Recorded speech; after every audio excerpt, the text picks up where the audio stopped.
45 hari setelah kematian Gus Nur, suasana pondok kembali berjalan normal. Semua mulai melupakan kepergian Gus Nur, walau suasana berkabung belum sepenuhnya hilang. Belum ada yang berubah dari rumah kediaman almarhum, kecuali Baharudin harus kembali pindah ke kamar khusus para santri dan tempatnya di rumah Gus Nur, digantikan oleh Zainab dan Latifah. Baharudin duduk di bawah pohon mangga yang rindang sambil memandang rumah Gus Nur. Beberapa hari terakhir ini dia belum melihat Ning Isma yang sepertinya masih belum bisa melupakan kesedihannya dan mengurung diri di dalam kamar yang jendelanya tertutup rapat. Baharudin tidak bisa menipu dirinya sendiri. Dia sangat merindukan Ning Isma. Ning, sampai kapan kamu akan terus berduka? Gumam Baharudin lirih. Biasanya jam 9 pagi Ning Isma sudah sibuk mengajar di kelas. Berpindah dari satu kelas ke kelas lain sesuai dengan disiplin ilmu yang dimilikinya. Ketidakhadiran Ning Isma membuat Baharudin tidak bersemangat. Dia memilih bolos hari ini dan berniat menemui Ning Isma. Namun keberaniannya sirna dan akhirnya dia memilih duduk di bawah pohon sambil memandang jendela kamar Ning Isma yang tertutup rapat. Berharap jendela itu terbuka dan wajah Ning Isma muncul dari baliknya.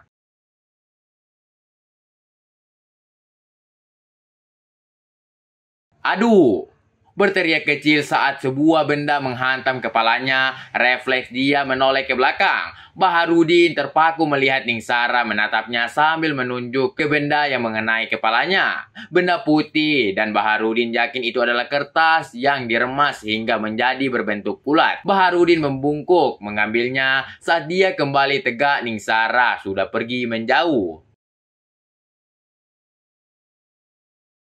Segera Baharudin membuka gulungan kertas yang ternyata sebuah surat. Baharudin melihat ke arah Ning Sara yang sudah hilang dari pandangannya. Aku tunggu kamu di penginapan tempat kamu mendapatkan segel jam 11 ini. Sebuah tulisan singkat namun sangat bermakna membuat jantung Baharudin berdegup kencang. Sepertinya Ning Sara menginginkan kejadian itu terulang lagi.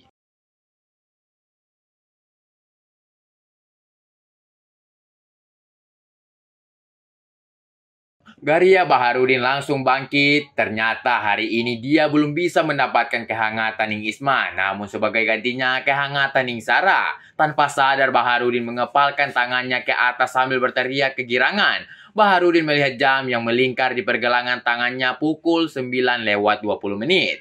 Tidak mau membuang waktu, Baharudin berlari menuju ke pekarangan belakang rumah Mbak Yai Nafi untuk mengambil sepeda ontel yang biasa digunakan para santri untuk keperluan mendadak.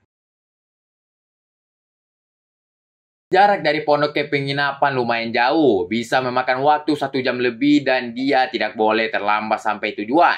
Ning Sara pasti akan tiba lebih dulu karena naik motor, berbeda dengannya yang harus naik sepeda ontel. Tapi itu bukan halangan, sebuah cinta harus diperjuangkan walau harus mengayuh sepeda ontel puluhan kilometer.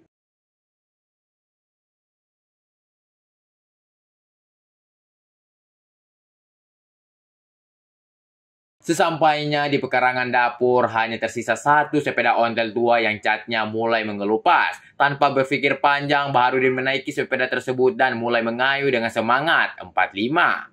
Seperti pembalap profesional, Baharudin mengerahkan semua kekuatannya mengayuh sepeda melintasi jalan yang belum terlalu ramai sehingga dia bisa melaju lebih cepat nyaris tidak menggunakan rem yang sudah mulai aus. Tepat seperti perkiraannya, 1 jam lebih dia sampai pada penginapan yang dituju. Tanpa berpikir panjang, Baharudin masuk ke perangan penginapan dan menuju tempat parkir motor. Hatinya mengeluh karena tidak melihat motor Ning Sara terparkir. Apakah gadis itu kembali mengerjainya? Seperti yang pernah dilakukannya di gubuk tengah kebun tebu? Sepertinya begitu. Setelah hampir 10 menit dia mematung sehingga menimbulkan kecurigaan seorang satpam yang memperhatikan gerak-geriknya sejak tadi masuk. Cari siapa? Mas.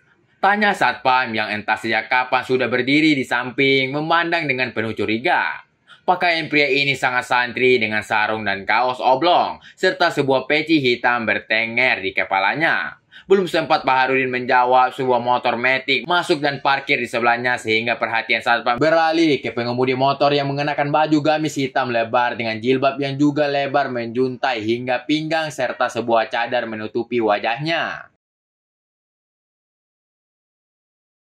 Ningsara, gumam Baharudin dalam hati. Dia menarik nafas lega.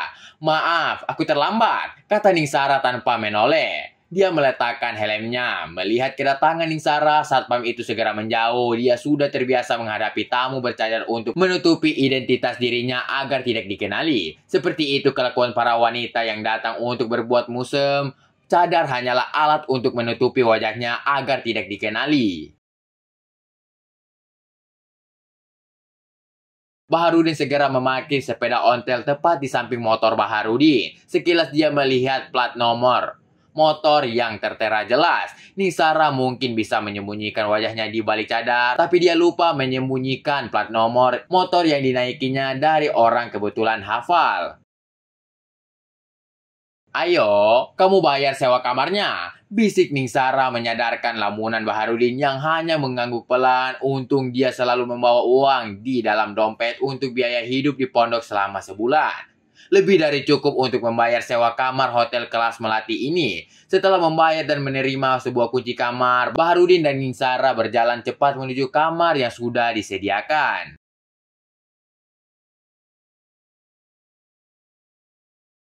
Ada apa?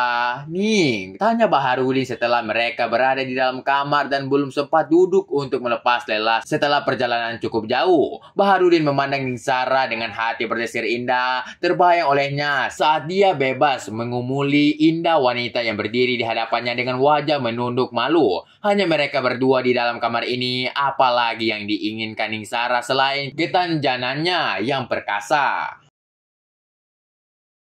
Oke guys, terima kasih telah tonton channel kami dan jangan lupa like dan subscribe channel kami agar kamu tidak ketinggalan novel-novel berikutnya. Bagi yang mau mencari informasi lebih lanjut, bisa langsung japri di nomor ini ya. Terima kasih.